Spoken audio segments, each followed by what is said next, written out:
to the Ringer NFL show. Sheil Kapadia here with Diante Lee and Steven Ruiz. Week 16 is in the books. A little playoff shakeup in Week 16. The picture's becoming clear in both the AFC and the NFC. We're going to talk about it all. Ruiz, how are we feeling? I'm feeling good. I thought Saturday's games were fine. They went the way that I expected them to go. Sunday's game, we got a little more chaos, and that I was kind of underwhelmed by the slate going in, but I thought it delivered. Diante, how's dad life going with the NFL deciding to do like 10 days of football in 11 days around the holidays with the son at home? It means that we're wrestling for control over the main TV in the apartment basically every day. And there's a lot of negotiation happening of like, all right, you get to halftime. I'll go to my room. You can use the main TV. I might catch the third quarter in there and then come back out, if I got to write or whatever the case may be. But there's a lot of negotiation happening with an 8-year-old, which is not exactly the way I figured I'd be spending my 30s. Did you manage to get the college football playoffs on the TV, or did you concede that one? You didn't miss much if you missed out on those games. What did I catch? I caught the first couple of pick sixes from the Penn State game, and I was like, all right, I think I can probably give this one away. And then I did see a lot of Texas Clemson because I was interested to see if the Arch Manning chants would get started at any point in that game. There you go. Yep, the NFL testing everybody who wants to watch football but still have a family. They're pushing the limits this year. All right, we're gonna go NFC and then AFC. That's the show. And then we'll do superlatives at the end because we are in playoff seeding. Who's playing who's still alive? Who do we believe in? All those questions being asked right now. So that's just the show today. No lessons, none of that. We're going to start with the NFC. Guys, I'll start it off with what the seeding looks like here. And so if the playoffs started today, you would have the 7-seed Commanders going to Philadelphia to take on the Eagles. You would have the 6-seed Green Bay Packers going to LA, the Rams in position to host a playoff game going into Week 17. And then the biggest one, the Minnesota Vikings, who are now 13-2 after winning in Seattle, would be on the road in Atlanta. The biggest mover on Sunday. Tampa Bay Bucks lose on Sunday night.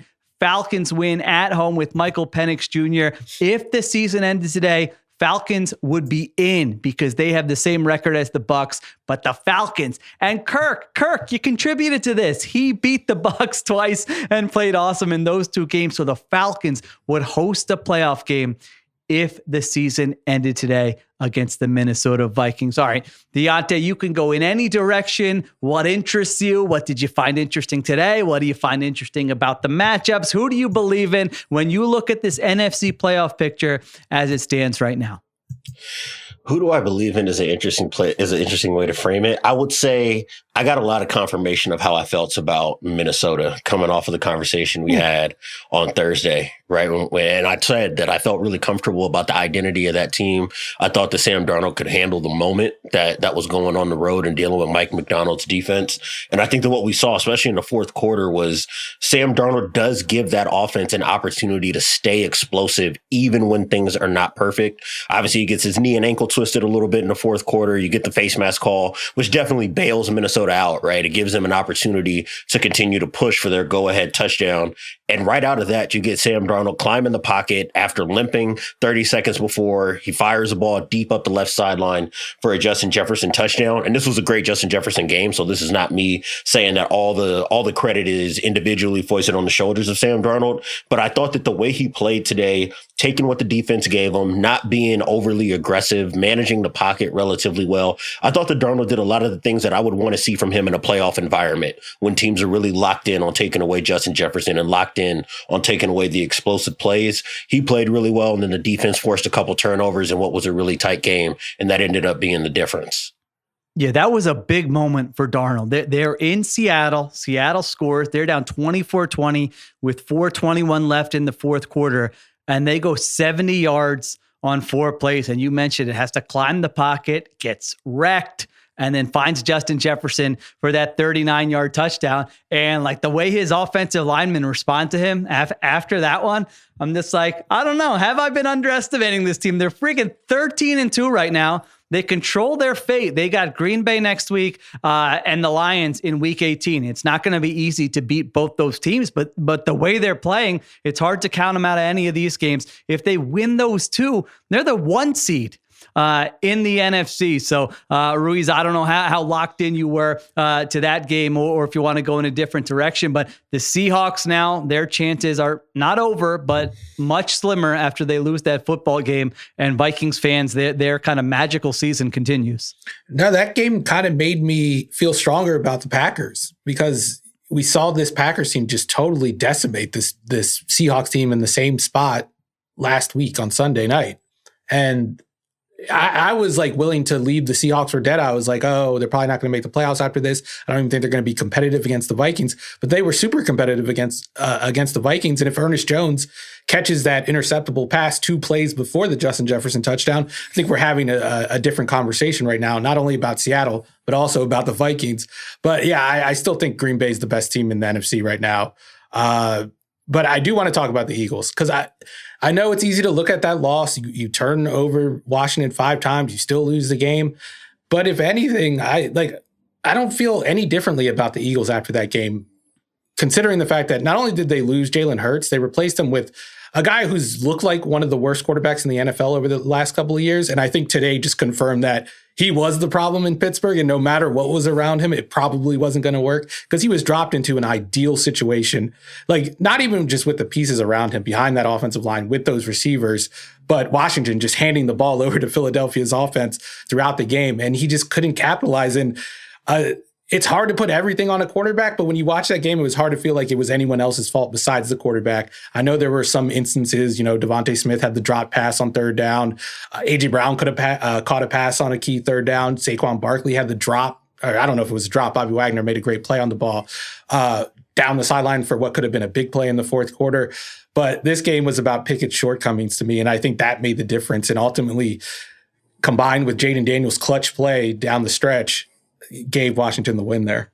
I have a different takeaway from that game. I'm glad he brought this up. I was more so looking at Philadelphia's defense and trying to think about when the last time it was that they looked like that in terms of giving up explosive plays, having the breakdowns in the secondary. Obviously, they haven't seen a quarterback as dynamic as Jaden Daniels outside of the game they played before on that Thursday night, but allowing all the scrambles. I came away from this more so thinking about this being maybe an outlier performance on the whole. This is very reminiscent to me of the Atlanta game where you can probably rattle off the 5 or 6 different plays that Philadelphia had available to them, where if they convert, the game ends, right? And I think on the whole, that's probably the right takeaway. But it was kind of instructive to me looking at Philadelphia from a coverage perspective and wondering whether or not they actually have the bodies at the safety position to be able to beat some of the more high-octane explosive offenses. Like when I look at Reed Blankenship and Chauncey Gardner-Johnson, and hey, maybe they don't give up as many big plays if Gardner-Johnson doesn't get ejected because you would just have a better player on the back end. You're not playing another backup on the back end, and they've been light at safety basically all season. But you just look at the fact that they had to invest so much of their second level getting depth because they didn't trust safeties, using a bunch of different coverage rotations and having to play these really deep, soft zones, I think, to protect their safety room, that allowed the space for Jaden Daniels to scramble. Obviously, the 30-yard gain on the 4th down, that's a big one. I think he converted another 2nd or 3rd and 8 by making Jalen Carter miss, and that's a tough one for a defensive tackle who's coming across the guy's face. He's got a 2-way go on you. And I know that in Vic Fangio's heart of hearts, he's probably thinking, hey, I know I've got plays that better handle a scrambling quarterback, but we maybe can't get to them because of the personnel we've got on the back end, knowing how vertical Washington wants to be offensively. And that doesn't even get to like Quinion Mitchell playing with bad leverage on the big play that he gives up. You have a couple of personnel issues where you have too many guys on the field. They get penalized for having too many guys on the field. And maybe the one guy who wasn't supposed to comes off in Darius Slay because now you don't have your outside corner. So Olamide Zaccheaus is just running scot-free up the sideline. So there are a lot of things that I think would be easy to clean up. I just come away from this game saying you force 5 turnovers and your backup quarterback still helps you deliver 33 points. I would like to believe that a championship level defense doesn't give up 3 touchdowns in the 4th quarter. And that's kind of where I walked away from this game thinking. I'm like writing it off as like a 1-game aberration just because like a lot of these big plays happen on 3rd and long, 4th down. Like these are situations Philadelphia wants to get Washington into, and they just happen to win in those situations, in situations that they haven't necessarily won in all year long, at least in their losses and their tough games when they went through that stretch during the middle of the season. I do agree, though, that I feel like the back end of the secondary is an issue, and it's going to be an issue against these teams in the NFC, like especially at the top against Detroit and against Green Bay, where we know they can push the ball downfield. And we know Green Bay is going to push the ball downfield, whether it's there or not. And if these safeties do mess up, it only takes one or two big explosive plays to change a game. Like that's why explosive plays are so pivotal in today's NFL. And that position is, as the name implies, the last line of defense against those big plays. You need safety help to prevent those big plays. And it was suspect today. Yeah, that's why it stood out, I think, so clearly today. It's because they've been so good at that. I think they're top 3 in the NFL at preventing explosive plays all season long. And all of a sudden, Jaden Daniels comes in and Quinyon Mitchell's getting beat for the touchdown, like Diante mentioned. Slay's giving up a 50-yard completion. And then they have that busted coverage you were alluding to, where who's supposed to be on the field, 12 men on the field, busted coverage, and all of a sudden it's a 49-yard touchdown. So it was uncharacteristic. I think I sort of agree with both of you that I don't have like a heightened level of concern with the defense. At the same time, it's still a costly loss because they were in position to potentially still compete for that 1 seed. And now they have like a 5% chance to get that 1 seed. So if you're looking at Super Bowl, you're potentially going to have to go on the road to Detroit there in the NFC Championship game. And by the way, Hurts suffers the concussion, so you don't know if you're going to have him next week. Kenny Pickett has a rib injury, so they have no idea who's playing quarterback for them next week. And they still do need one more win to hold off the Commanders for the division. They haven't clinched the division just yet here. So that's from the Eagles' perspective.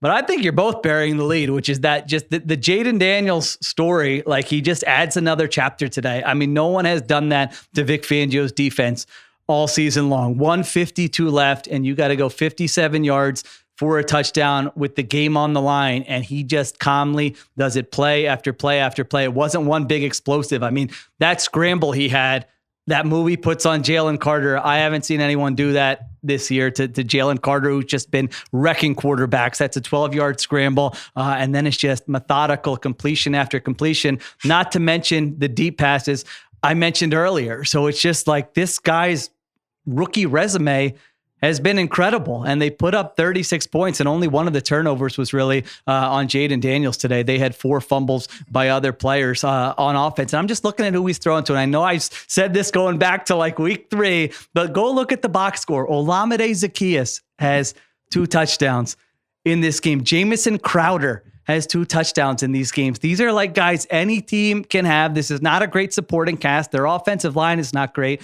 He takes 1 sack in this entire game. I'm just excited to watch him in the playoffs. I mean, his story and the moments he's tacked on week after week here continue to impress me, even though they don't impress you guys. What's up with the strays to Zaccheaus? I mean, the man made an incredible... I like a Zaccheaus. He made an incredible catch receiver on the first touchdown. That was a poorly thrown pass thrown behind him and low. On the second one, he breaks like 3 tackles. So you're acting like he didn't do amazing plays on all these. It wasn't like some bum like stumbling and bumbling into the end zone. I didn't say some credit. All right, Olamide Zaccheaus or Justin Jefferson for the next 5 years. I love it when Sheil does this. I love it when Sheil does this. I mean, I'm just saying, these aren't guys that you like. But they're making plays. All right, he made a couple plays today, but give me a break. For the entire season, they've had a top 5 offense, not because of Cliff Kingsbury, not because of Olamide Zaccheaus, not because of Jamison Crowder, not because of Luke McCaffrey, because of the rookie quarterback. I mean, there were so many plays. Cliff Kingsbury didn't win one battle on the chalkboard today against Vic Fangio. That much is the truth. It was Jaden Daniels, they scored on 3 of they scored touchdowns on 3 of their last 4 possessions. One of them, a 4th and 11, 30-yard scramble by Jaden Daniels. And then we mentioned it on that last drive. He's just making play after play. So I continue to give Jaden Daniels the credit because he deserves the credit. Yeah, I mean, to me, he's the story of the Commander season. He's the story of the game today. Yeah. There's really, I wouldn't battle against that. Like, I might be a little bit more, I might have more of a preference for Drake May's ceiling as a drop back passer and Caleb Williams as an extender of plays and being able to throw the ball on time and off schedule when he's at his best, as opposed to a Jaden Daniels. But there just is something to be said for a guy who has the explosive potential of a Daniels when everything else is going wrong offensively. The one thing that Philadelphia did well today yesterday was take away the run game. And we've been talking about for the Commanders all season long, when they can move the ball in between the tackles, there's really nothing you can do to defend them, because now they can really get into taking those one-on-one shots on the outside. And if and the more you have to invest resources in either taking away Terry McLaurin out on the perimeter or taking away the runs between the tackles, both of those things open up doors for Jaden Daniels to be able to punish you with his legs. And that's what the second half was for them. As Philadelphia started playing softer in coverage, that opened up more doors for him to scramble. And there just wasn't enough of a second level of the defense there to be able to take that away. And it's just a credit to what he can do with his arms and his legs, that he was able to overcome his team turning the ball over as often as they did and still be able to rally them in the fourth quarter to win this game. Yeah, the deep passes were the big change this week, because that's like something that had gone away from earlier in the season. It's not like they were like lighting it up on downfield passes anyway. They just came in high leverage situations, and they came in high leverage situations in this game. The one that beat the cover zero blitz was really reminiscent of the play against Cincinnati earlier in the year. The throw down the sideline was reminiscent of his film at LSU. Like it's all over his film at LSU. So it's not a surprise, but yeah, it's good to see that the offense, not only Jaden Daniels, Cliff Kingsbury too, you could throw him in there, has kind of survived that midseason lull, and they've kind of come out on the other end looking good. I know the game last week against New Orleans ended up being close, but that New Orleans defense is very good against the pass. And like Washington had a very good first half, a very good third quarter, and just kind of sleptwalked through the fourth quarter and gave it away. It was a little fluky there. So I do think we can be optimistic about this Washington offense in ways that maybe we weren't last month. It was a fantastic performance by Daniels, and he made all the plays he had to make. He did get a little bailed out by the Devontae Smith drop, which would have sealed the game and would have made his terrible and maybe the worst throw of his career to date on that interception to Reed Blankenship. But I mean, if you get a chance, you have to take advantage of it, and he did take advantage of it. You have to give him credit for that. All right, other storylines here in the NFC, the Atlanta Falcons. Our friend who helps on the show, Daniel Comer, his Atlanta Falcons. He said, finally, you're going to say something good about the Atlanta Falcons. I will. They go to Michael Penix Jr., and in a wild turn of events, this team that came into the weekend with a 25% chance to make the playoffs take care of business against the Giants, 34-7. Penix goes 18 for 27, 202 yards in this game. I don't think he was sacked in this game, and their offense just looked like functional. They were running the ball. The ball was coming out on time, and then their defense, of course, plays a fantastic game as well. So the Falcons, like I said before, right now, they control their fate for that 4 seed. They go to Washington, and man, that's all of a sudden like a really fun game next Sunday night. The Falcons go to Washington, and then they're home versus the Panthers. The Bucs, meanwhile, get the Panthers at home next week and the Saints at home next week as well. So the Falcons own that tiebreak, but Diante, this is just such a fun late season wrinkle that Michael Penix Jr., who hasn't played all season long, now all of a sudden comes in, and now all of a sudden, if you're a Falcons fan, your season has a little bit of juice. I mean, you couldn't get better confirmation of this being the right decision, not only by how they looked on offense against the Giants, and not that I expect them to be as effective and efficient on a down-to-down basis against the rest of the teams that are on their schedule as they were today, but they just were able to access things that they had totally lost in this offense over the last month or so because of Kirk Cousins' either lack of willingness to throw certain routes, his inability to handle pressure, obviously his lack of mobility in terms of running bootlegs and escaping the blitz. There were just so many things that were back on the table. And I think, honestly, the biggest beneficiary in all of this might have been Bijan Robinson, because now on early downs, teams can't just load up the line of scrimmage in the exact same way and just hit your guards right at the line and blitz, anytime you're in the pistol or whatever the case may be, because this guy's not going to boot. This guy's not going to push the ball down the field. It looked much better on early downs. And I think that that's probably the best reflection of having a functional quarterback in Zach Robinson's offense, is just that now that everything's back on the table, you just get to see a more well-rounded and balanced version of this team. Yeah, I think Atlanta was like the biggest winner on Sunday. There's not even the short-term implications of taking over first place in the NFC South, but the long-term implications of how good Michael Penix looked. I don't even think those numbers you reeled off even do him justice. Like when you look at the advanced box score, he averaged over 7 yards per dropback, 0.16 EPA per play, or per dropback, 48% success rate. Like those are very impressive numbers, regardless of the opponent, when you're making your first start in an offense that has kind of struggled. I know Kirk Cousins has been a big part of those struggles, but also for Atlanta on the first drive, we see Michael Penix take a snap from under center, carry out a play action fake, and deliver a ball downfield on target to the perimeter. And that's just something they haven't been able to do all year. And if you can't do that in a McVay style of offense, like what's the point of running the McVay style of offense? That's the whole point, is to hit those play action shots from under center. And then the other part of this for like Penix's long-term prospects beyond the production was the throws he made over the middle, because that was a big question with him coming out of college, because he worked so much outside of the numbers, maybe due to Washington's offense and the fact that they had 2 NFL guys, or 3 NFL guys, I guess, out on the perimeter. But there were question marks about him working the middle of the field, throwing with anticipation over the middle of the field. And we saw it on 2 third downs, no less, where he's working front side, it's not there, and he works backside and hits an in-breaker on time and on target and anticipates it. Like, those are the questions you want to see. I'm not a guy that like changes my opinions on quarterbacks easy, especially if they're just succeeding in the same ways we've already seen them. I think this game like changed my perception of Penix because of those plays. He succeeded in ways that I didn't see him succeed in Washington. And if he keeps doing it, you have to give him credit for being a different type of quarterback than we thought he would be coming out of Washington. Yeah, you said it well. He looked great. He made all the throws. It wasn't just, hey, simplify it, just do this one thing, just throw go balls outside the numbers, anything like that. He was doing different things. He was going through his reads. He was using different parts of the field. And those EPA and success rate numbers you gave out, basically to put context, is a top 10 quarterback in week 16 is what he did in terms of success rate and EPA per pass play. So Michael Penix Jr. And it's so funny. I just look at that and I'm like, man, like this is a long season. You know, you think about what you thought in week 12 and week 9, and it's like, here we are after week 16, and this team just maybe snuck into the playoffs with a rookie quarterback who may be a big story for the rest of December and going into January. All right, let's hit on a couple of these other teams we haven't gotten to in the NFC.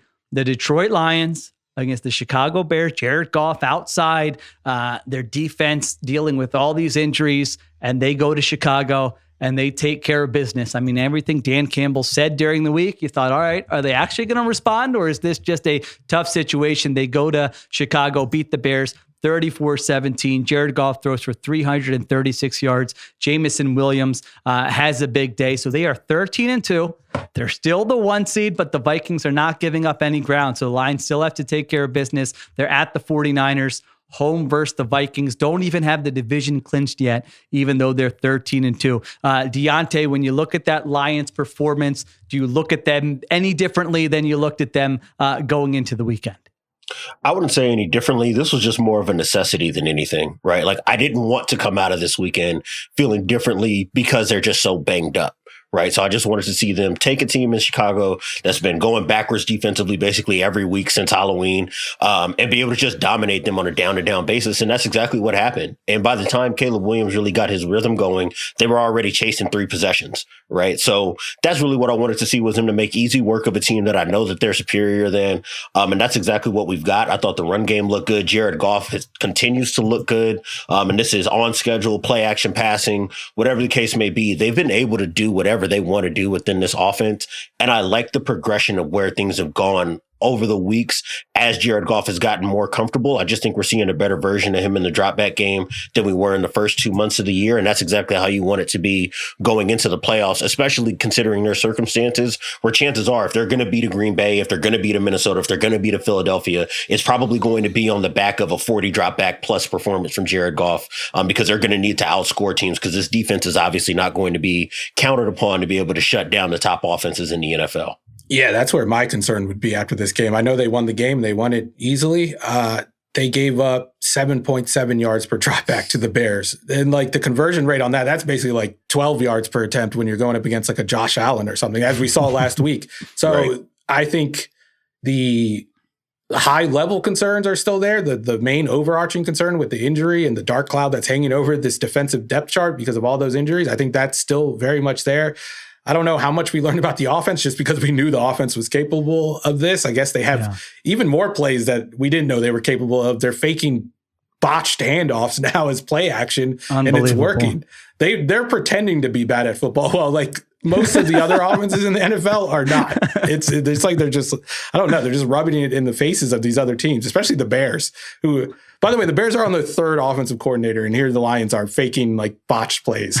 It's amazing to watch how good this offense is and how solid it is. Even without David Montgomery, I thought Jahmyr Gibbs was just looked amazing in this game. He looked like Saquon Barkley in this game, like the MVP version of Saquon Barkley. And when you look at the rushing stats, like he's at the top of all the efficiency stats you can look at. And I know his role in the offense is kind of easier than it is for the other top backs in the NFL, but that's an explosive guy that's going to make a difference in playoff games. I think Jared Goff played well in the cold, which is a question that he always has to answer. He was wearing 2 gloves out there and he was spinning the ball just fine. He threw that one deep pass to Jamison Williams over the top of the defense. So I think you got all of your questions answered on the offensive side. The defensive side, which is ultimately, I think, the thing that ends up holding this team back in the end, looked exactly like you would expect it to look against a bad offense. Yeah, it's just going to come down. Like, I don't think there are answers coming. I think we all probably feel the same, but that doesn't mean they can't get to the Super Bowl. I mean, the offense could be just that good where you need like a couple high leverage moments on defense. I'm with you guys. Against a great offense, a great quarterback, it's hard to see them consistently forcing 3 and out. So do they play the variance game? What do they try here in the next 2 weeks? Do they lay off being aggressive? I don't know. There's no great answer. It's kind of one of those game plan specific things where we're not going to know until they get to the playoffs and play a really good. Actually, we might know before then, quite honestly, because they still got to win. They face Kyle Shanahan next week, and then they got the Vikings in week 18. And like I said, they can't rest guys. So you're feeling good if you're a Lions fan, because like Ruiz said, they're faking fumbles to throw touchdowns to Sam Laporta in a viral highlight this weekend. But you're still going to have those questions about the defense, but those probably aren't going to be answered here anytime soon. All right, I think the last team we didn't talk about, other than the Packers, who play Monday night, so we don't need to hit on them here, but the Los Angeles Rams, in a bit of a weird game in New Jersey, beat the Jets 19-9. Matthew Stafford throws for just 110 yards in this game, but they take care of business. They win. They now have a 1-game lead over the Seattle Seahawks and around an 87% chance to win the NFC West. Ruiz, how you feeling about the Rams? They improved to 9-6. Playoff positioning is better. Was this just win ugly, it doesn't matter type game? I think it was. And I think Sean McVay realized at some point in the second quarter that he was able to run the football. And he was like, hey, I don't get these opportunities a lot of late, ever since like 2018. So I'm gonna ride Kyron Williams too. What did he have? 120 something yards, and they were running all types of schemes. I saw pulling blockers. I saw the typical zone plays, the typical duo plays. I think Sean McVay was just having a blast, even though they only scored 19 points in that game. But yeah, you have to feel like they're the big winner from the NFC West. They're the only team that won. They've been, I don't want to use the word surging just because of how that offense has looked over the last 2 weeks, but I think weather has played a big part in that.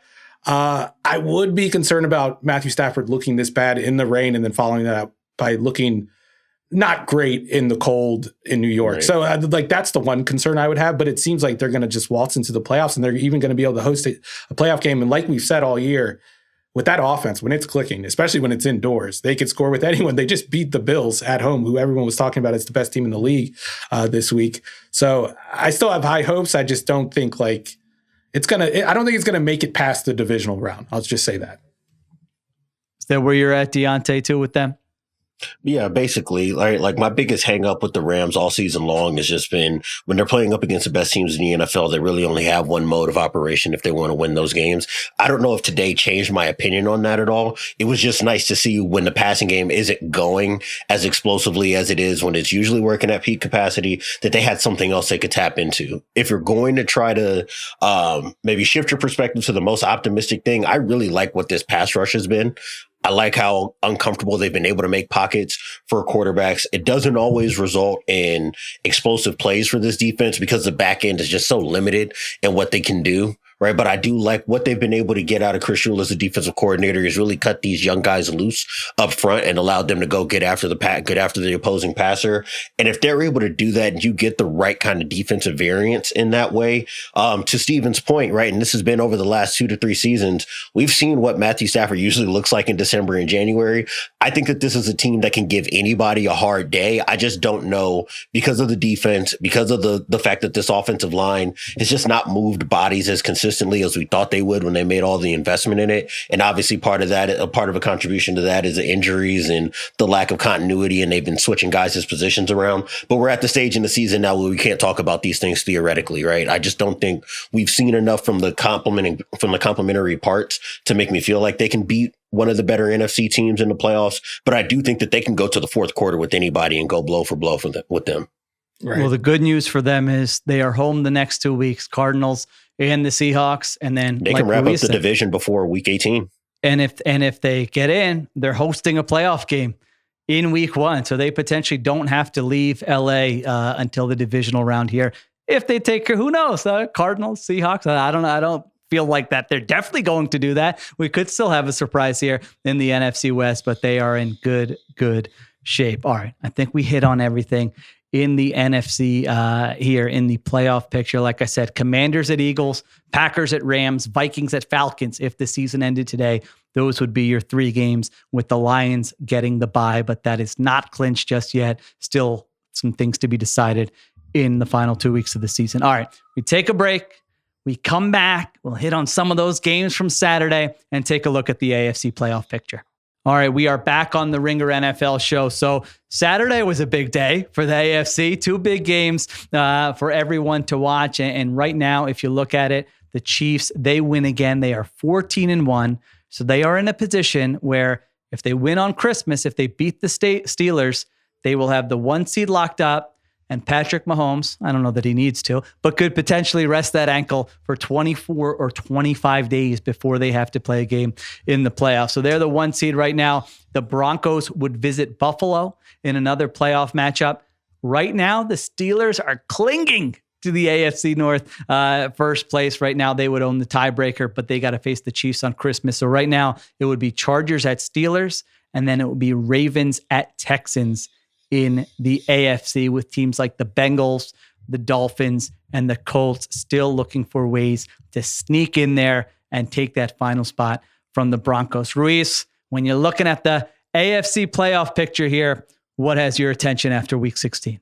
It's definitely the Chiefs. And I mean, we had questions about the offense. We had questions about Mahomes' mobility and how that would limit them. And it didn't at all. Like I'm running out of superlatives for Patrick Mahomes. I'm running out of ways that of saying that I'm running out of ways, or running out of superlatives for Mahomes. He reached 15 miles per hour on 3 scrambles on Saturday with a high ankle sprain. That tied a season high. He only was sacked once despite being under pressure for on a third of his dropbacks. Just an amazing performance. And I think there are still all the question marks we had about the offense, about the deep passing game. They didn't hit on anything over 15 yards.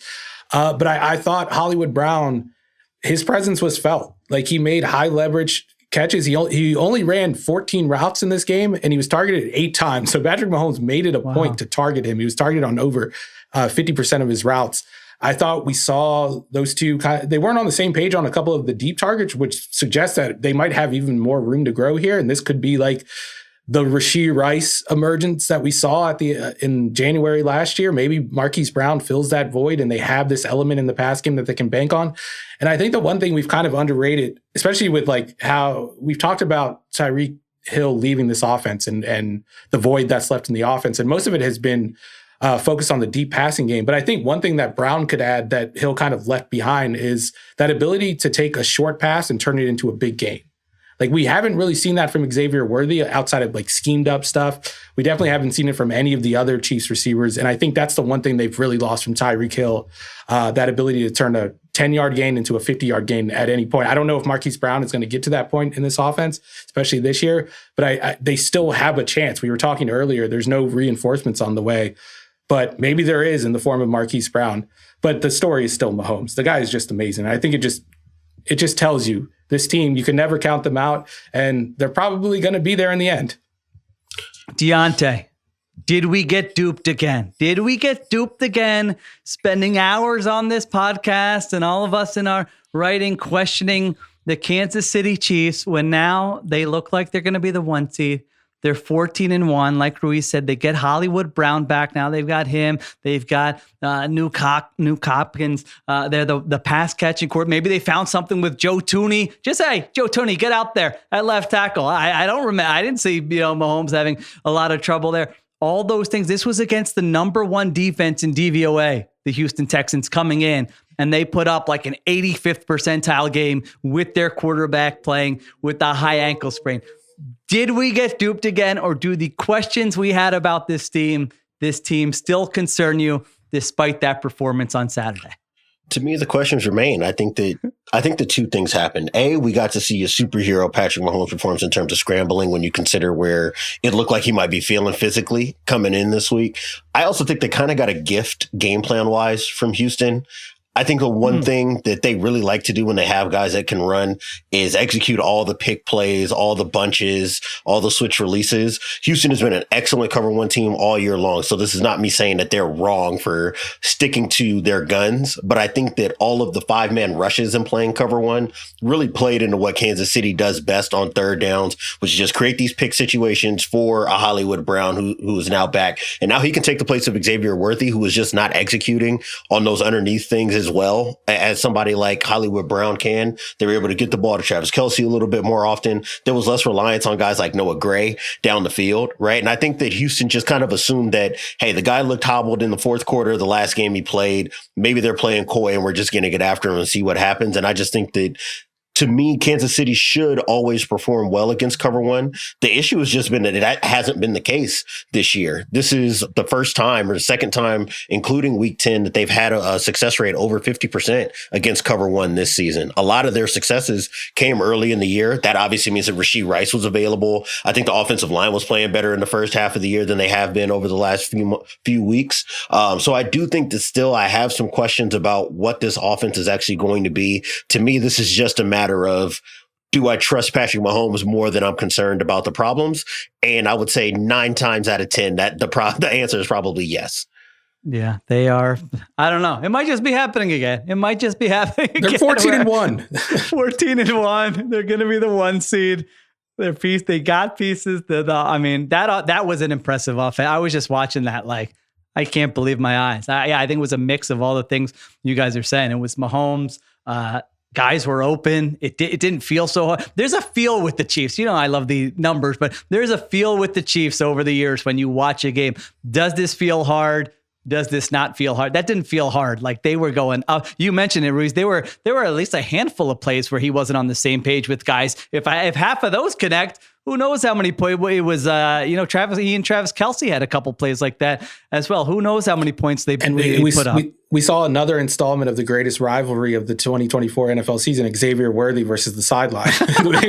Once again, can someone tell this guy to get 2 feet down, please? I want to see a Mahomes deep ball completed.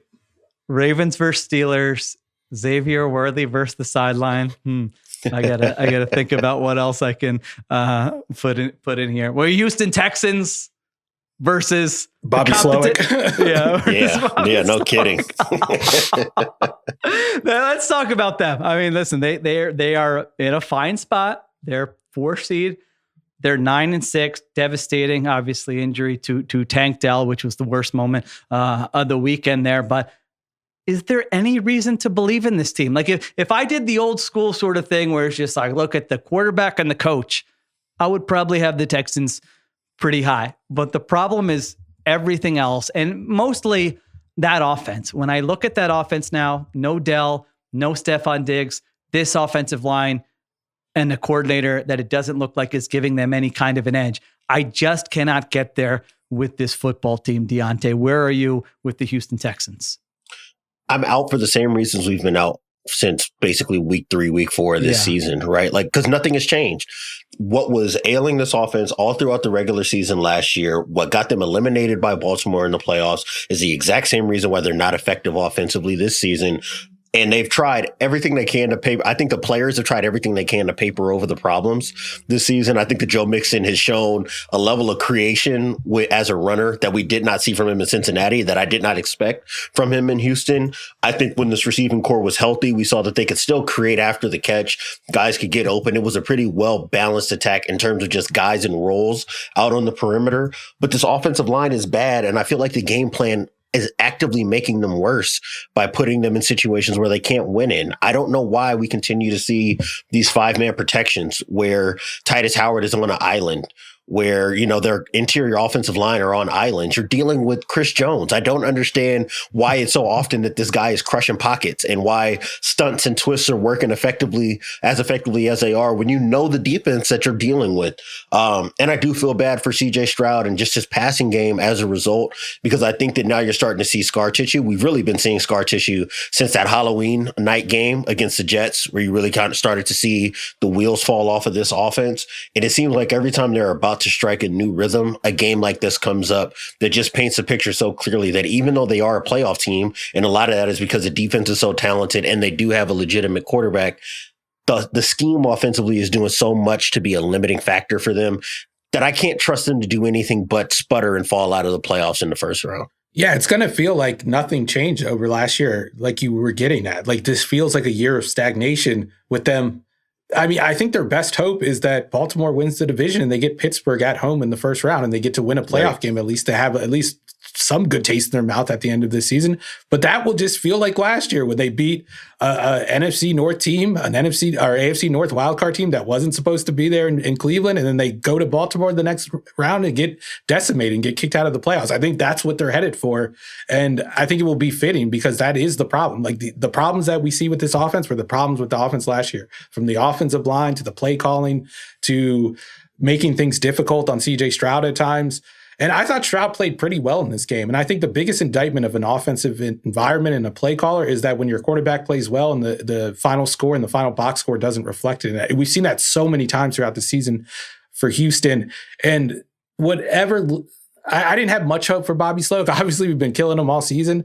But whatever hope I had went away on Saturday with this game plan against the Chiefs, just because, like, the reluctance to change anything, like, playing all those condensed sets against a Steve Spagnuolo defense is, I have no way else to say. It's one of the dumbest things I can see. That's the worst defense to play a condensed game plan against, just because they love to blitz, they love to send corners. That Josh Williams cornerback blitz where you got the free run on CJ Stroud and got an easy sack, you could see that from before the play. Like, in fact, I was watching the Madden cast on Peacock because it was the only version of the broadcast that had the all 22 throughout the game. So I had to listen to Chad Ochocinco, or Chad Johnson, whatever he's calling himself, and Kirk Benkert. And Kirk Benkert was just going in on Bobby Sloak before that play. And then it just played out like Kirk Benkert, of all people, was going to say, when you're getting cooked by Kirk Benkert for 3 hours on a Saturday, it might be time to look for a new offensive coordinator. How many different feeds are there for these games? Not enough. I don't even know what you're talking about. I had no idea that was even a thing. Now I'm jealous because it sounds entertaining. No, it was not a good broadcast whatsoever. Right, no. The only element that was maddening was that they put like the icon, the buttons on the field. It was basically the all 22 with like X buttons, like Xbox buttons on the field. I feel like the guy who we make fun, I'll be like, my dad doesn't know how to get this stream. Now I'm like, how do you get this? Wait, what version is that? What do I push there? All right. So we don't need to spend any more time on the Texans. I feel like we're all in the same place. If they surprise us, fine. I don't think they're going to surprise us. I think, to Diante's point a couple shows ago, I think DeMeco Ryans is going to have to figure out after this season what is the proper path to get this offense on track, because he's got a defense with 2 pass rushers and with a great corner and that plays with a specific style. And you have I'm with you. I think Stroud, the high level plays are still there. Like, there were moments in that game where I'm like, oh, he's playing well. And then there are times I think where he'll press a little bit or make mistakes, but I just don't really blame him for that. I still have all my CJ Stroud stock. And I think if you let's fix some of this stuff and see what it looks like next year, if this season's going to be a wash. All right. AFC North. Ravens do cover a favorite in this rivalry, this Harbaugh-Tomlin rivalry. They do cover. Ruiz, you said you set the goalposts on the preview show. You said you wanted to see a double-digit win. They win 34-17. There were some rocky moments earlier. It felt like, oh my gosh, this is going to be a classic Steelers game here. But they end up getting it done. Offense looks really good. Just sort of a complete win where they were in control late there. How do you feel about this division? How do you feel about the Ravens? Did that change your mind about anything with either one of these two teams? I mean, it definitely changed my mind on the Ravens. I mean, I've had high hopes all along. I thought they could be a team that plays a game like this, but they had to go out and do it, and they finally did it. It wasn't just the win, the double-digit win. They win by 17 points. It was the fact that they committed only 2 penalties. It was the fact that outside of that dime, honestly, from Russell Wilson to Calvin Austin, they didn't really give up a lot of explosive plays. It was the fact that Justin Tucker made both of his kicks and all 4 of his extra points, so we didn't have to worry about that. I felt like you probably felt, and everybody probably felt early in the fourth quarter, 24-17. They're driving to put the game away. Rashad Bateman stops on his route. Minka Fitzpatrick intercepts the pass, and I was like, oh man, here it comes again. Ravens are going to lose another one of these stinkers. I'm going to have to go on the pod and try to explain it away. But no, thankfully, thank God for Russell Wilson, because 2 plays later, he didn't make us wait long, did he? He threw one of the worst pick sixes of the season, and from there, the Ravens didn't really look back. Marlon Humphrey takes it back for a touchdown. But yeah, this was the team that I don't want to say this was the Ravens' A game. I think they left a little bit on the table on offense. I thought they could have played a little bit better on defense, but this was one of their better games of the season, one of the more impressive performances since that Buffalo game all the way back in September. We saw what happens when you take away Lamar Jackson as a runner. Like, that was the game plan for Pittsburgh. They did not hide the fact that they didn't want Lamar Jackson with the ball in his hands as a runner. But then Derrick Henry rips off 165 yards rushing, and it doesn't matter. It's just a pick your poison offense. And when they're going good and their receivers are catching the ball and they're not committing dumb pre-snap penalties, they're impossible to stop. I don't know how you stop them if they don't stop themselves. That's my takeaway from this game. Diante, what do you think? I mean, I'm in the same boat, right? And we talked about it in the preview show. I thought that Todd Monken could just lean on easy answers, and it should be enough to win this game. And I thought that they were able to do so because I thought that they weren't trying to be as perfect in the passing game. I think that they took chances vertically and they connected. Now, they did take chances when they played against Pittsburgh in Pittsburgh earlier this season, and I just felt like guys weren't separating and then they didn't get the necessary playmaking from Zay Flowers and Rashad Bateman to be able to kind of break that game open.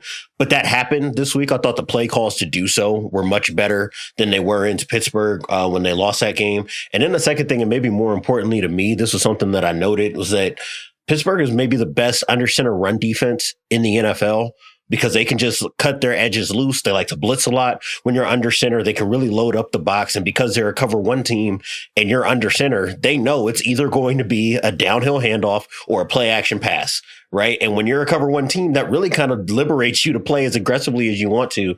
Once you get in the gun, now guys do have to play a little bit slower. And I think you saw that reflected. They averaged 7 yards per carry out of the shotgun in the run game in their first matchup. They just didn't do it enough. This week, 24 runs out of shotgun. They averaged 6.8 yards per carry. And it's not even about Lamar Jackson holding the ball. It's the fact that a defense has to honor it, which now opens up the run game for Derrick Henry. And I think that seeing him be that productive out of the gun as a runner is maybe the best thing that could have come out of this for this offensive coaching staff, because now they know they don't have to kind of toggle between worlds. I think that Todd Monken now can really focus on getting his best 11 on the field, playing in 12 personnel as often as they can, and leaning on the mixture of the threat of Lamar as a runner, the threat of any time that Derrick Henry can turn what should be a 3-yard gain into a 20-yard gain, and the fact that they can get to a play action game to be able to open up those throws in the middle of the field. If you're getting those things and Lamar is playing as well from the pocket as he's been over the last 5 weeks, we're right back to what we were saying when they were at their hottest in the middle of the season. There is nothing you can do with this offense. By the way, Mike Tomlin, you owe me $5. Mike Tomlin owes me $5. We talked about how Baltimore would probably use the shotgun run game in this game after the under center run game wasn't working. And, you know, I'm watching the game as a fan on Saturday. It's not often I get to watch the NFL as a fan when I'm not working. So I decided to put a couple of beans on the game. I bet $5 on Lamar's rushing over, parlayed with Derrick Henry's rushing under, assuming that we're going to see a lot of zone read keeps. And then the Steelers had the fantastic game plan of letting Derrick Henry beat them, and then he ran for 165 yards, and I lost the $5. I did win a lot of money betting on Zay Flowers, though. See, there you go. Not that now you're relatable to the audience. Now they know what that's like when you're just yelling at the coach. What are you doing? I got $10 on this weird, After that second drive, I was like, God damn it. I was like, eventually he's going to adjust, right? He's going to adjust. They're going to stop forcing the gives on these zone reads. But no, it never happened. So the Ravens and the Steelers are now both 10-5. Like I said, if the season ended today, Steelers win the AFC North, so they still have a shot at it. But I got to beat the Chiefs. Can they beat the Chiefs on Christmas? If not, Ravens are going to be in great position. Ravens are at Houston and home versus the Browns. So it's not over yet, but man, I'm with you. Their offense looked fantastic. Now they would have to potentially go, even if they win the division, they'd be the 3 seed. They got to go to Buffalo, most likely, and then to KC. Yeah. So can you beat Josh Allen? I'm getting some gooses, some chills just thinking about those rounds with a little round robin. Lamar versus Josh Allen. Winner takes on Mahomes. A fun AFC, but no matter how you slice it, it's not going to be an easy path for them. They're going to have to earn it. But you know what? Sports are weird sometimes, where the team finally breaks through in a situation like this, where they have to go through all these guys, hard path, and finally get there. So we're set up for some good matchups there. And the Steelers, like I said, we shall see what they're able to do. They might slip down to the 5 seed and then would have to go to Houston in the first round. The Buffalo Bills, just mentioned them, got a little scary for them. Again, it's 14.5-point favorites against the New England Patriots. They hang on to win 24-21, improve to 12-3. Diante, not the most inspiring performance, and Josh Allen suffers a little bit of an elbow injury there in the second half, doesn't miss any time. I know early in that game, you were having some concerns about that Bills defense, especially coming off their past 2 weeks. Where are you now that the game has ended with this Bills team? If they get eliminated in the playoffs, it's going to be because they can't stop the passing game from who they're playing against. That to me is the only thing that is in between them and potentially making a Super Bowl run, because everything else is in place. You get to watch, you watch them after, I think the first couple of drives, maybe the opening script was not the best from Joe Brady, but I think once he kind of came back home to the idea that their offensive line could do whatever they wanted within the core of the formation. James Cook had another really productive day. There was nothing they could do with Buffalo's running game. New England couldn't. I thought that Josh Allen, after the first quarter, was basically playing at about the same-ish level before the elbow got hurt. I think the cold weather kind of got in the way, had a few missed opportunities, but for the most part, their offense was fine. The issue was that they just couldn't get off the field defensively, and a rookie should never look that good against a Super Bowl contender. I think that was maybe my biggest takeaway for as highly as I think about Drake May, and I've just been kind of noodling on the idea of if any of these rookie quarterbacks can be a top 10 guy by the end of next season, Drake May to me might be the one who's most likely when you're looking at when he's dialed in, how aggressive he can be, his improving pocket feel. But I think that it was just so often watching Drake May work in the pocket, totally comfortable to attack the middle of the field. He was picking on this defense from the pocket. I don't know if I trust him, even at home, unless the weather is just a total just game ender in terms of passing games, that they can do anything with Lamar Jackson with how he's been playing over the last 6 weeks. And certainly not a Patrick Mahomes, who we know how he plays in a playoff environment. And we've seen it happen in Buffalo already for them. So I think there are still a lot of things to like about Buffalo's season. And if you asked me right now who I'm picking, I might still lean in that direction because of who Josh Allen has been down the stretch. I just think that the margins are a little bit tighter right now than I would have initially come into the weekend thinking they were. I feel like my takeaway from this weekend of games is that the AFC's top 3, really the only 3 teams that matter in the AFC this year, were the same as last year. Like, it feels like all of these teams are basically in the same spot. Like we remember Buffalo's season for being so tumultuous, I guess is the word to call it. But by December, they were rolling. Like, Josh Allen was the MVP candidate. He wasn't turning the ball over anymore. They had discovered the run game when they were pounding teams with the run game. I remember the Cowboys game specifically. Joe Brady had put his spin on the offense. It's like everything we're talking about right now. It's the same for the defense, where that's the concern. The pass defense is the concern. And I also think, like, we've looked at the last 2 weeks with Josh Allen just going insane and them scoring 40+ points, but those happen in climate-controlled environments. Those happened indoors, where you're not going to be indoors for the AFC playoffs ever. Like there isn't a game where you're going to be indoors. You're either going to Kansas City, maybe you're playing in Buffalo. Those are two cities with bad weather in January. So expecting Josh Allen to continue to be this guy and to continue to outscore offense, I just think is a lot to ask of the guy who I know he's going to win MVP this year, but he was playing at this high level last year too, especially going into the playoffs. So for me, it's sort of the same conversation with Buffalo that it was last year. I think until they get a lot of talent on that defensive side, it's going to be hard to consider them the favorites going into any playoff because that defense can just be picked apart by the best quarterbacks in the NFL. And that's all you face in the playoffs.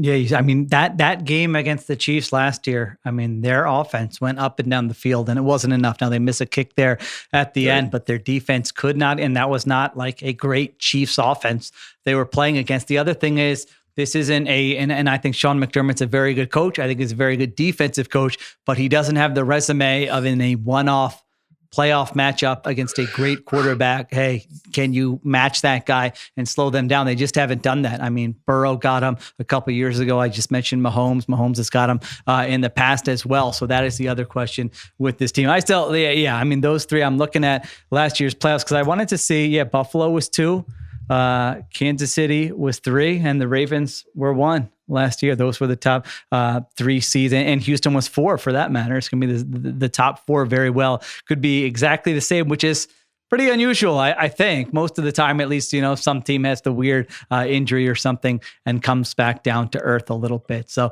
Bills still in a good spot, 12-3. Great spot to get to at least get the 2 seed here if they win one of their last 2 games, although that Allen elbow injury now becomes something to watch. Also, all right, the last 2 teams we didn't talk about yet, Chargers and the Broncos. I guess the question would be, do either of these teams have a disruptor type wild card weekend in them? You're both shaking your head. Even the Chargers, after that Thursday night performance against a good defense, their offense looked really good. They got the head coach.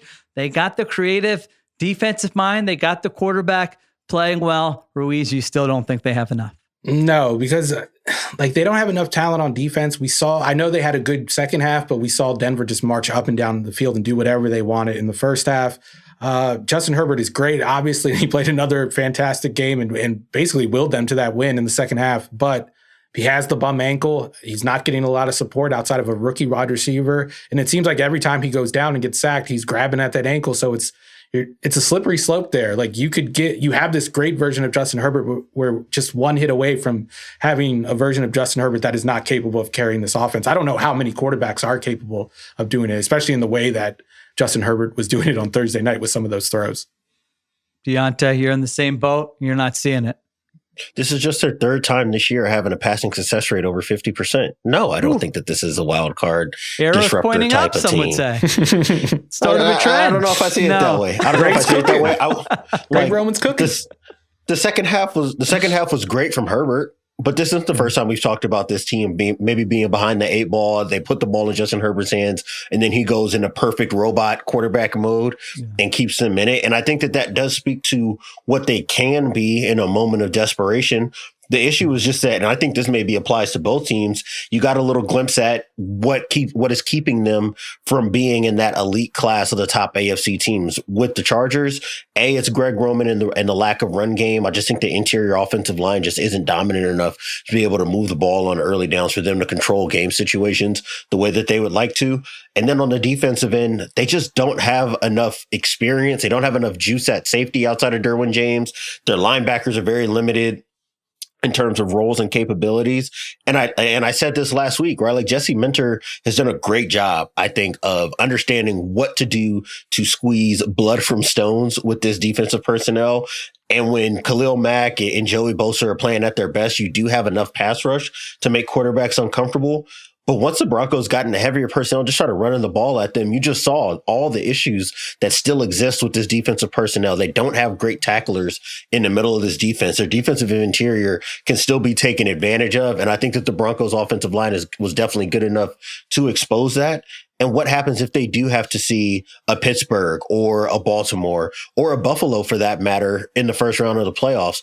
If they're seeing Pittsburgh, if they are seeing a Pittsburgh, maybe you can sell me on just, hey, like, they don't get enough moon balls to be able to beat the Chargers, and the Chargers are able to score, late in the game to beat them. But outside of that, you look at the rest of the top of the AFC, I just don't see how they're not chasing multiple scores before halftime and basically playing catch up the rest of the way.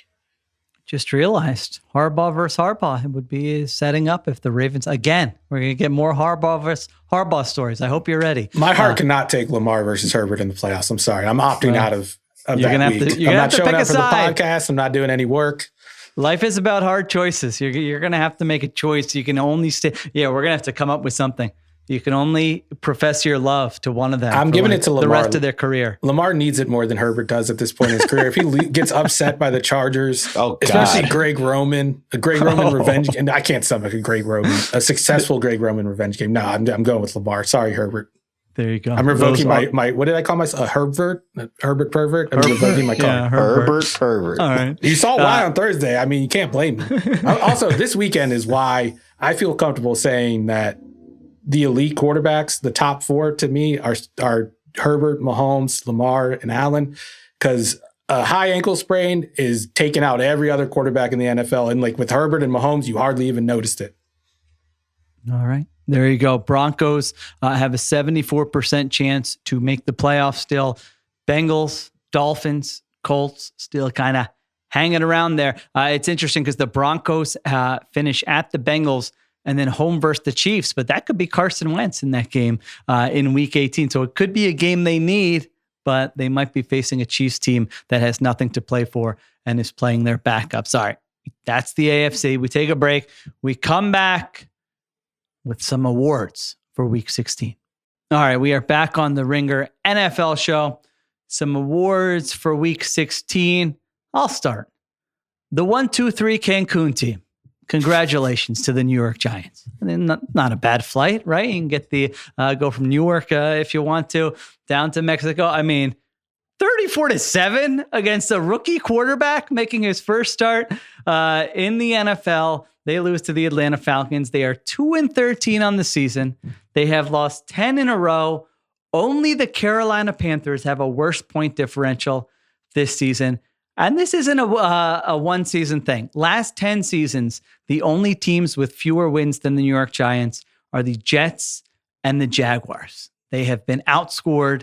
Their point differential is 31st, only ahead of the Jets for the last 10 years. So New York Giants playing out the string, 1-2-3 Cancun. Hope you got some nice places to stay. Maybe you can come up with a reason to just actually not just no show in the game, but just don't even show up in Week 18. Go get that vacation started early. So there you go. A little shout out to the New York Giants, who I feel like we barely talked about this year because they've just sucked, and there's been no reason to really mention them because they're so irrelevant. All right.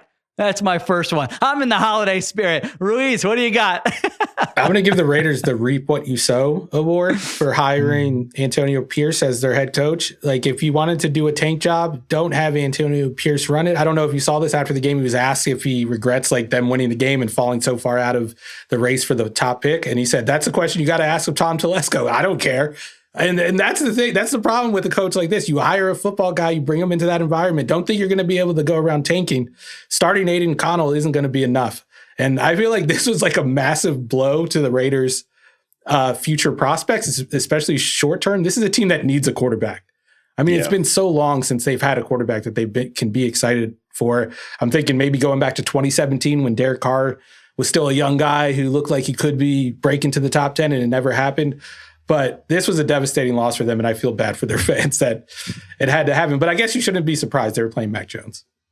So now they drop to 6, according to Tankathon, in the draft order. So maybe I'm being too harsh on the Giants, because according to that reasoning, they got the number 1 pick now. They're the only 2-win team in the entire NFL. So maybe they know what they're doing. They're 1-2-3 Cancun, yes, but they also are in position to maybe draft a quarterback. That was the nicest thing anyone has said about the Giants in the last 5 years is maybe they know what they're doing. Yeah, and I didn't even believe it. Yeah, they're not. They don't. They don't. They don't. All right, Diante, what do you got? What's your first award? It's surprising to me that we're all looking at this the same way, because I'm also talking about a tanking team, and I was going to give Cleveland some credit for making a nice sneaky tank move by starting Dorian Thompson-Robinson against Cincinnati this week and throughout the rest of the season. Not that Jameis Winston was going to do anything for them. I just thought it was a little bit funny that they went from a quarterback who can't help but throw the ball to the other team to a quarterback who really can't throw the ball to much of anybody. Went 20 for 34 today, but it was for 157 yards and still turned the ball over twice.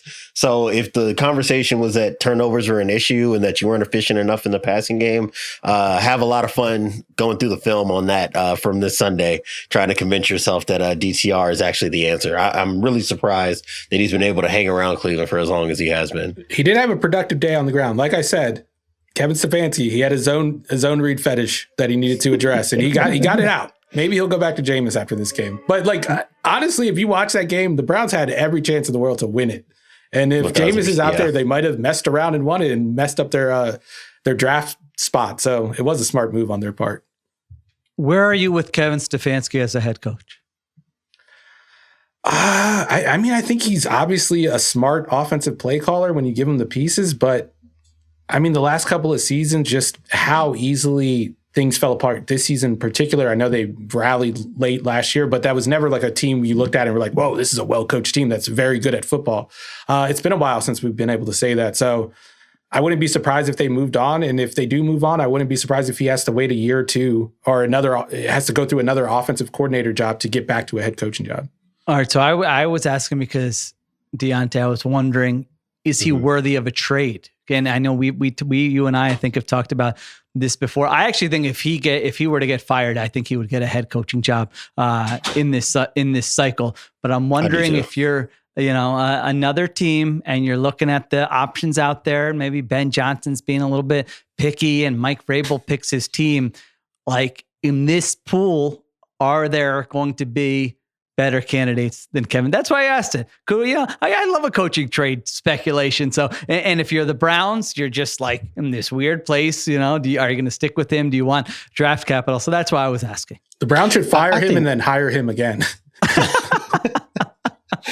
It's funny from that perspective. If I were Jacksonville, why wouldn't I trade? If I can give up a mid to late round pick, to go get your head coach that you probably wanted to get rid of in the first place, that might be worth it, especially if Ben Johnson is like, hey, I think I've got my place picked out, or, his negotiating terms are a little beyond what Jacksonville is willing to negotiate against. So I could definitely see that. I do think he's probably the toughest guy from a coaching perspective that may be on the quote unquote hot seat to evaluate, because so much around him has obviously been kind of dictated to him, right? Like you land with Deshaun Watson and now you've got to build an offense around Deshaun Watson. That wasn't your choice of quarterback and not your style of quarterback. And now you're hiring a guy that's outside of like your typical coaching tree in Ken Dorsey to figure out this offense. There's just been so many things I think that have gone awry in a way that makes it difficult to properly evaluate who Kevin Stefanski would be.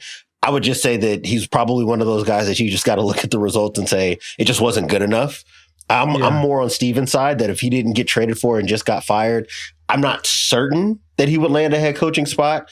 I think that if the market played out a certain way, he could definitely still keep a head job. I just don't think he's going to be as high on the list for a team that's searching for a head coach now as it was when we were talking in the first month of the season, and kind of making jokes about like, hey, maybe Nick Sirianni might be out and this will be a guy who could come back to, his local roots. I don't know if he's going to be a very hot name if he is let go of after this tenure with Cleveland. Yeah, I definitely think it would be in his best interest to wait either way, because he's not going to get one of these top jobs. I think that's going to go to a guy like Ben Johnson. It might go to a guy like Joe Brady or any of these other like hot names in the site, the new names that aren't considered retreads. So I don't end up in like Tennessee or something. Well, I guess Tennessee's not going to fire Callahan. Perfect segue, Ruiz, to my next one. Worst coach team that nobody is paying attention to. Yeah, exactly. Yeah. Tennessee Titans. I've said it. What are they, like? Okay, I haven't uttered their name. Well, no, we did a little Will Levis talk at one point, Ruiz. But I mean, Colts outscore him 24-0 in the second quarter. Up 31-7 in the third quarter. I know the final score looked different. They give up 458 yards to the Colts offense. They're 3-12. And then I just like zoomed out. This year was supposed to be about like, all right, can you develop Will Levis into anything? No. Disaster. Are you building like a culture or something to build on? Like the Panthers, and Ruiz might disagree, but I feel like Canales is like, at least there's some seeds of competency with Dave Canales there. Like Chuba Hubbard, franchise player. What's that? Chuba Hubbard's a franchise player. There I you mean, go. he carried the team today. I know Yeah. Bryce is somehow going to get the credit for it. No, Bryce doesn't get the credit today. But yeah, like these other teams, you can be a bad team, but still have like some seeds of competency. Quarterback, no. Culture, no. Worst special teams in the NFL, by the way. The Tennessee Titans. Maybe history? Maybe. I actually think it is in history. Like DVOA history. They had something a couple weeks ago that it was the worst special teams they'd ever charted. So again, I know nobody cares. I don't care because I haven't mentioned their name once, and we're after week 16 here. But that team sucks. The franchise is directionless, and they're irrelevant. So Tennessee Titans, congratulations. You finally get an award from me.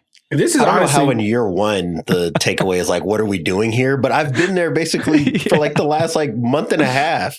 You watch this team and it's like you said, Will Levis, I thought we were going to get a chance to evaluate him. And he doesn't even look rosterable half the time. And that falls on the head coach to me. I look at an offensive line that's had problems, and you knew you were going to have problems on the right side of this offensive line all year. Haven't seen a single thing to address that issue. Not schematically, not with personnel. They did make a lot of investments in their skill position talent, so that way they could try to get together a drop back passing game. I don't know if we even know if that combination of receivers and running backs works, because the scheme has just not put them in a great position to be able to make the most of those guys, and the quarterback's been a problem. And to me, if I'm Denard Wilson and I'm that defense coordinator, it's got to be just like the worst thing to deal with on a week-to-week basis, because there have been points in times where they look really competent defensively, and you're just kind of seeing them let go of the rope because they can't get a stop and, reliably feel like their offense can even maintain possession of the ball, let alone try to build up any scoring possession. So this is probably, of the teams that are in a clear rebuild, they are probably the most directionless right now in the NFL. I was about to defend Will Levis's honor, but it's 1:10 a.m. on the East Coast on a Sunday. And now's not the time and place. This is just the burden of being a quarterback ranker. I have to watch these guys every week. He looks better than rosterable, but I would understand if I was on the outside looking in, which is the only way you should be watching this team, if you would think that Will Levis isn't rosterable, because by God, 5 times a game, he's going to make it look like it. There you go. All right, Ruiz, what do you got? You got some more? Yeah, I'm going to keep grinding my axe against Ben Johnson not being head coaching material. And I think what they named that fake fumble play is more proof that this guy just doesn't have the juice.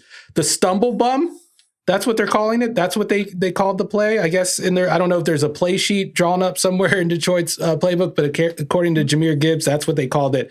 Terrible name. We need a better name for such a cool play. I don't even know what that means. Well, you stumble and the other guy falls on his bum, or you are a stumbling bum. I don't know. Diante? I hate to be this guy. I hate doing the, well, actually, as a coach thing. I know that they call it a stumble bum because there's a ball security drill that's called that. And that's basically what you're simulating is using your offhand as you're stumbling to balance you up against the ground and protecting the football while people are trying to punch it out. That does not make it a good name. So I'm not here to say that, that it should be better in Simmons' mind than it currently is, because it is kind of a silly, asinine thing to call a play or a drill. But I do know that it has roots in something that actually happens in the football field. It sounds too British to me. That's my main beef with it. I would agree with that. Yeah, I can get on board with that. Via ESPN, Jared Goff said it started on Monday with Ben asking me if he thought I could actually fumble on purpose and pick it back up. And I was like, quote, I don't know about that. And we kind of got off of that pretty quickly. I mean, like you said, Bruce. First of all, that's an unhinged question to ask somebody. Do you think you can risk possession of the football and pick it up and do that on purpose?